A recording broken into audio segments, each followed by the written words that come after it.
நண்பர்கள் அனைவருக்கும் அன்பார்ந்த வணக்கங்க. இன்றைய பதிவில் ஜெர்சியில் ஒரு சினை மாடு ஒன்று விற்பனைக்கு வந்திருக்குதுங்க. மாடு வந்து 2ஆம் மெத்து மாடுன்னு சொல்லியிருக்காங்க. பல்லு வந்து 4 பல்லுங்க.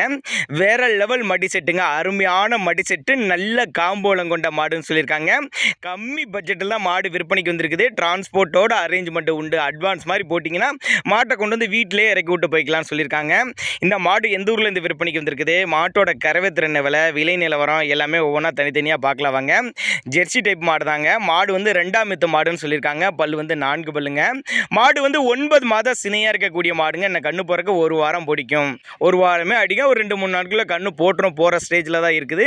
நல்ல மடி செட்டுங்க, நல்ல காம்போலங்க. மாடு நல்ல தெளிவாக இருக்குதுங்க. நல்ல மேய்ச்சல் முறையில் வளர்க்கப்பட்ட மாடுங்க. தண்ணி தவள் நல்லா அருமையாக எடுத்துங்க. ஒரு 12-13 லிட்டர் வரலையும் தாராளமாக கறவை எதிர்பார்க்கலாம்னு சொல்லியிருக்காங்க. மாடு பிடிச்சிச்சுன்னா நேரில் வாங்க, வந்து பார்த்து செக் பண்ணியே ஓட்டிட்டு போய்க்கலாம். அருமையான உடல் அமைப்பு, நல்ல கறவைத்திறன் வாய்ந்த மாடு, நல்ல மடி செட்டு. மாடு நல்ல தெளிவாக இருக்குதுங்க. சேலம் மாவட்டத்திலேருந்து விற்பனைக்கு வந்திருக்குதுங்க. சேலத்தில் இருந்தால் தமிழ்நாடு பூரா டிரான்ஸ்போர்ட் வசதி பண்ணி கொடுத்துடலாம் அப்படின்னாங்க நம்மளோட விற்பனையால் தெரிஞ்சுக்க. அப்படி நல்ல ரோஸ் காம்பில் மாடு, லட்சணமான மாடு, நல்ல கட்டுத்துறைக்கு ஏற்ற மாடு, அருமையான மாடு. ஆண் பெண் யார் வேணாலும் பிடிக்கலாம்னு சொல்லியிருக்காங்க. ஒரு 12-13 லிட்டர் கறவை சொல்லிக்கலாம்.